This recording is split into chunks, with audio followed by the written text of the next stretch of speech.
Kevin Durant's on the move again. He's at Fanatics Fest, which has just turned into a huge situation. Went from cards and memorabilia. Now you got Wemby playing chess there, and everybody's doing their live podcasts there. It's just the new landscape that we're in. It's beautiful. And Kevin Durant obviously knew that he was going to get traded. He was doing, I don't know, a podcast or a show. He's on stage when the news breaks. He immediately links up with none other than Kay Adams to say, yeah, I feel like the Suns fans wanted me to go. Kay Adams asked, well, what do you have to say to Suns fans? Very weird relationship, but this is what Kevin Durant does. And if I had to guess, this is how he will leave Houston Rockets. Now, I don't know if he'll play for another team after the Rockets, but it's not Kevin Durant hasn't left anywhere in good standings. Nowhere.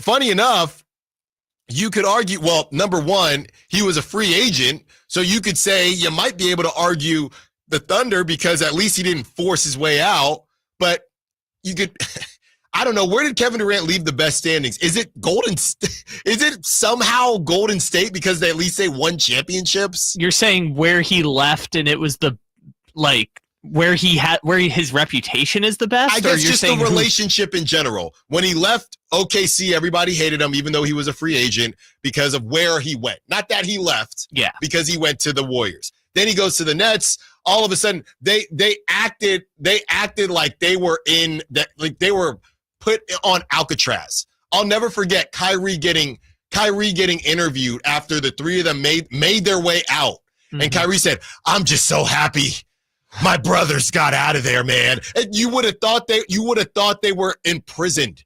That's what it felt like. And they all got together themselves and said they wanted this. "I'm just happy, man." James Harden knew what was up. "I'm just happy that we got out of there." Then he finds it. He makes his way to Phoenix, and they wanted me gone. We've seen the KD playbook before. Him, Aaron Rodgers, they're all in the same book to me. And now he's in Houston, where it's him, a bunch of young cats, right? Because Dylan Brooks is gone. Dylan Brooks, Jalen Green, the number 10 pick, they all go to Phoenix. So it's KD, Şengün, Amen Thompson, Jabari Smith will, I would assume, now start. Yeah, so the plan is they're going to put Amen at the 2. Fred VanVleet, right? Who Fred VanVleet and KD kind of have a weird connection because of the 2019 finals. Yeah. And I don't know if they're going to win the championship or not, but what I do know is it'll probably end the same way. I don't know how much better they actually get by making this trade, because it doesn't come with an extension either, but they also didn't have to give up that much to get Kevin Durant. So we'll see. Maybe Reed Shepherd now can blossom into the star they were always hoping he'd be. But honestly, I don't know how much. I think Jalen Green has 2 years left on his deal. I don't know how different it is 1 year of Kevin Durant versus 2 years of Jalen Green. I don't know what the Rockets are really getting out of that. Me neither. It's just a matter of, I think, KD's health. Well, I mean, KD's still better than Jalen Green. It's just like Jalen Green was just assuming the role of being a 20-point per game scorer on a 50-win team. Sure, Kevin Durant can be that now, but I think they would have been fine just running it back with Jalen Green and getting not a DeRozan specifically, but a DeRozan-type player over Dylan Brooks, potentially. Suns receive Jalen Green, Dylan Brooks, pick number 10 and number 60, 4 second-round picks, okay? And there was a report, Miami, they were unwilling to give up basically a lot of the people that we had brought up in conversations for DeMar DeRozan, which we're going to get into, but they didn't want to give up Jaime. I don't know. Can we just get an answer? And it wasn't all of them, right? It was Jovic and Ware. No. The list is much longer than that. Okay. Here it goes. Heat wouldn't include Jaime Jaquez, Nikola Jovic, Haywood Highsmith, and the number 20 pick or other draft assets in the deal for Kevin Durant. That was from Shams when everything broke. So how that reads is kind of confusing, whether it was Jaime Jaquez, but how I read this, all of those pieces were untouchable. which tells me that the Heat are not a serious organization right now. They're just not a serious organization Or right now. Not that they're not a serious organization. They just did not want Kevin Durant. They didn't want, but again, no, they did, because they would have. The Knicks straight up said we don't want Kevin Durant. Yeah. So the Heat did. They're just not a serious organization. They just weren't going to give up anything to get. They were. What were they going to give up? Terry Rozier and Duncan Robinson. That's what I'm saying. Based on this list, is from Shams. Based on this list, I don't know what the Heat were willing to give up. That then brings us to the DeMar DeRozan conversation, because if you're not willing to give up Jaime Jaquez, this is how we find out, right? We thought maybe one of the two. You're not going to give up Jaime Jaquez and Nikola Jovic, fine, right? We get all that. They had already, Khalil Ware got put in the Stephon Castle conversation. We knew they weren't going to touch Khalil Ware, who the Kings had an opportunity to draft. We knew that wasn't going to happen. But when it comes out that they were unwilling to have a conversation about Jaime Jaquez, Jovic, Haywood Highsmith, I think that's the one where people start thinking, what are we actually talking about? The number 20 pick or other draft assets? Then the conversation becomes, okay, this is why I said the Heat are just the Sacramento Kings with Pat Riley, better PR, and some championships from a decade ago. Because this is the type of stuff that makes absolutely no sense. Jesus, that's so disrespectful. You're not having serious conversations. And here's the thing though, funny enough, you could make the argument that because of the Tyrese Halliburton injury, the Heat actually don't look as bad now, because they could mess around and be a 6 seed. That's fine. But, we have on different writers, and just because you're a writer of one team doesn't mean that you're a fan of another. And we've talked to a couple people that, follow the Heat closely and they're fans. And what are you trying to accomplish?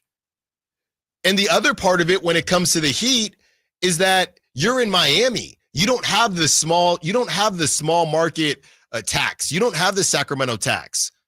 You could make some things really happen, and they just are not operating in a way that makes any sort of sense. Because they said no to all this before the Tyrese Halliburton injury. That's just what it is. Just to clarify something, too, because there was the report this morning, and then there's been some other stuff. So Barry Jackson, who's kind of the guy plugged in locally down in Miami, said the final offer was Wiggins, Terry Rozier, 2 bench players, and the 20th pick in the draft. So eventually they came around to adding the 20th pick, but the 2 bench players were probably going to be Haywood Highsmith and Jaime Jaquez, just based on who's on the team. But I don't know about that. But we'll never know. Because, the way it's being reported, ultimately, I don't think it got very close. I don't think the Suns ever took the Heat seriously. But it's not the craziest of like, oh, they were never going to give up anything of value for Kevin Durant situation. So now, with all that being said, as we swing it on around to the Sacramento Kings and DeMar DeRozan, if this was untouchable for Kevin Durant, DeMar DeRozan doesn't cost as much as Kevin Durant, but that conversation of what was it? It was Duncan Robinson, Jaime Jaquez, and the number 20 for Kevin Durant. That is not going to happen. Unless the Heat say, dang it, all right, we kind of embarrassed ourselves a little bit and we're kind of getting roasted and we do need something. Maybe you could get Jaime and Duncan, but you're not getting all 3 for DeMar DeRozan. No. There's no way. I think an option is potentially just to swap 20 and 42. Or did the Kings have 42 or 44? I think it was 42. But either way, there's an idea of you can swap picks to move up in the draft situation, but ultimately I don't think they're going to get number 20 and Jaime Jaquez in order to make it happen, which then if you're the Kings, I don't even know if DeRozan's going to end up in Miami, just because if they're not talking now, the draft is 2 days away. I don't feel like they're going to be able to come to a deal in such amount of time. And I think at that point, the Heat would just stick and pick at number 20. But if you're coming to the table now and everyone's, like you said, like Jason Anderson reported earlier, that Toronto hasn't talked about Malik yet. The Miami hasn't talked about DeRozan yet. If those conversations are going to happen, they're going to happen like really soon, just because the draft is so close. And if we're talking about draft picks, those teams are just going to stick and pick their guys, just like the Kings are going to maybe have. If they're dead set on getting back into the first round, they're going to have to accept someone's trade offer before then. So that's the situation now with the Heat and DeMar DeRozan. Well, I guess, and the other thing is too, to take a step back, now that you've seen what Kevin Durant went for, how should we evaluate any of the Kings? DeMar DeRozan, Malik Monk, Zach LaVine, Domantas Sabonis. So Kevin Durant at 36, 37, 1 year on the deal, but he is Kevin Durant, netted you Jalen Green, Dylan Brooks, pick number 10, pick number 60, and 4 second-round picks.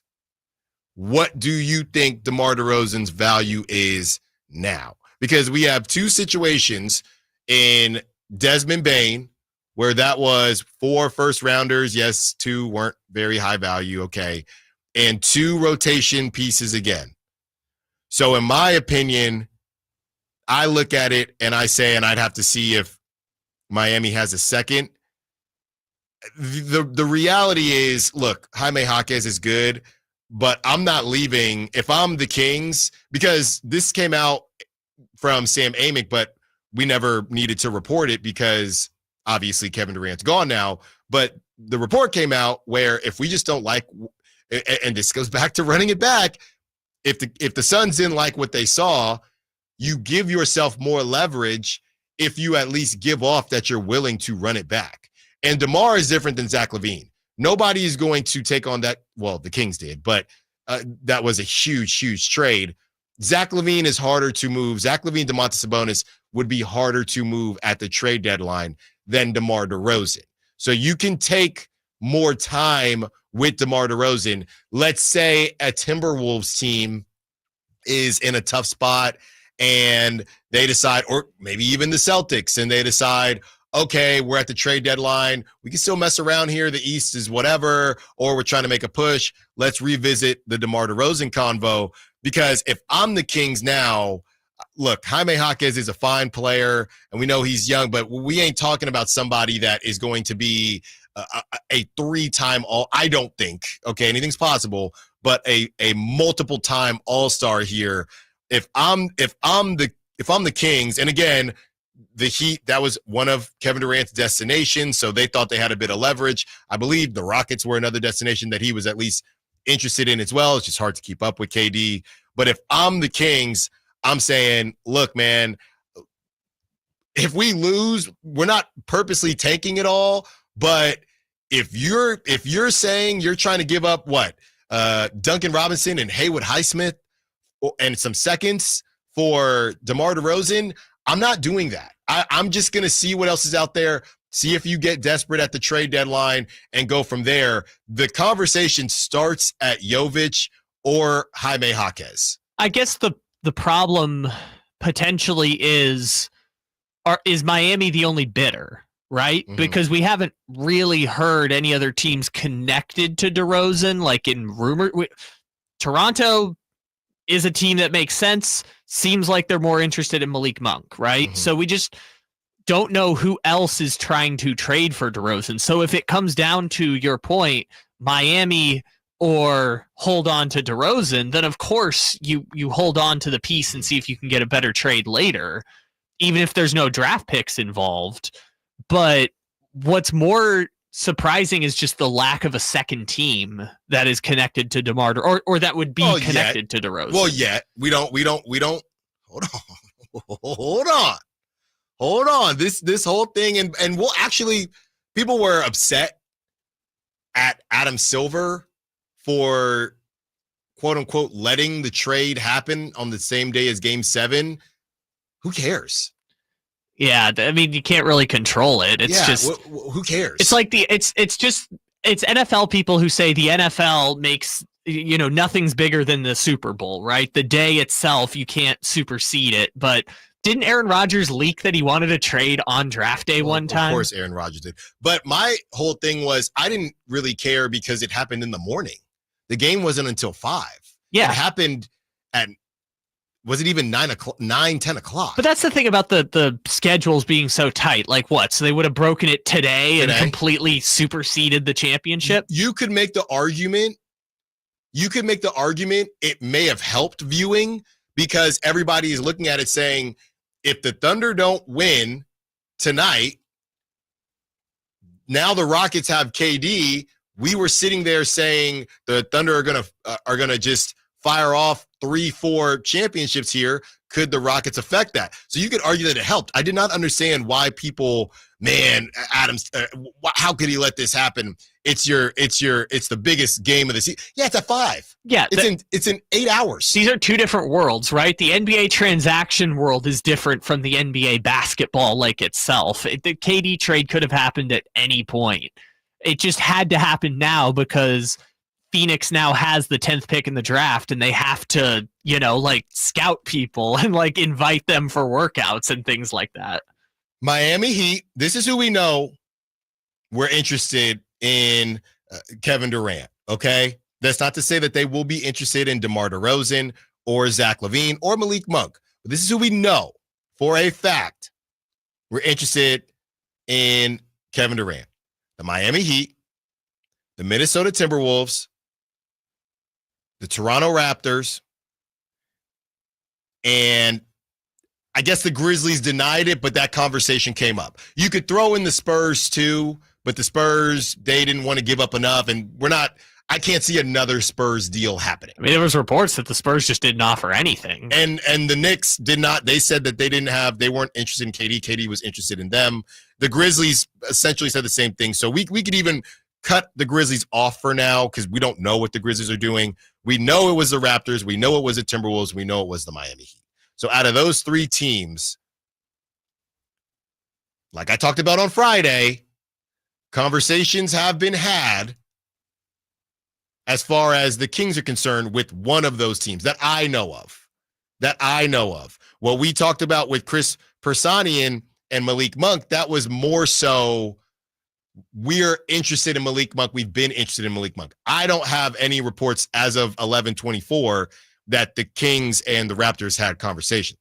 They did have conversations with the Miami Heat as of when we spoke at 8 a.m. when I got that call on Juneteenth, right? Since that has happened and with things opening up, now we will see, and now is when I think things will start to percolate a little bit as far as, okay, do we want to make a DeMar DeRozan move? Some of the teams that have assets like the Miami Heat with that 20th pick, you can't drive that car off the road, right? So you drive that car off the road, you take a pick that the Kings don't like or whatever, and now you've kind of cooked yourself. So today, tomorrow, leading up to Wednesday, we'll see what happens. But if I'm the Kings, honestly, I'm not afraid to run it back. If we could lose, don't want to, but if you lose games, right, you own your next pick, your first round pick for next season. You lose games, it kind of is what it is. Teams are going to get desperate at the trade deadline, and DeMar's. Somebody might make a move for Zach LaVine. The Warriors almost did, and the Kings actually did. So both of those guys, as long as they keep balling out, you'll have opportunities. Let's continue to have that conversation about Kevin Durant and the fallout of Kevin Durant as it pertains